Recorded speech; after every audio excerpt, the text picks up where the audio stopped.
Aksi saling dorong mahasiswa dengan polisi dan Satpol PP terjadi di depan kantor Bupati Pindrang, Sulawesi Selatan. Aksi saling dorong terjadi saat pengunjuk rasa memaksa masuk ke dalam kantor Bupati Pindrang, namun dihalangi aparat. Dalam aksinya, pengunjuk rasa menuntut beasiswa yang dijanjikan pemerintah segera dicairkan. Sebelumnya, mahasiswa dan Bupati serta DPRD Pindrang telah melakukan rapat dengar pendapat.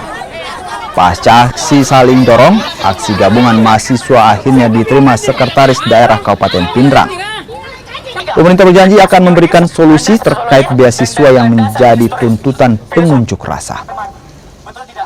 Terima kasih Pak. Jadi tadi itu memang sempat ada kericuan sedikit karena pertama kita lewat melalui pintu depan untuk masuk, namun itu ditutup Pak. Jadi kemudian kita beralih ke pintu keluar dan kemudian para aparat ini langsung menuju ke sana dan melakukan tindakan-tindakan yang menurut kami itu tidak semestinya dilakukan.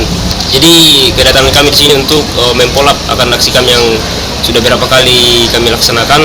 Itu kami juga sempat sudah RDP dengan Bapak Bupati kemarin dan pernyataan beliau itu dia akan mencari kami Pak. Jadi sampai sekarang belum ada kejelasan kapan agendanya dilaksanakan Pak. Oleh sebab itu makanya kami turun lagi kembali ke jalan sini.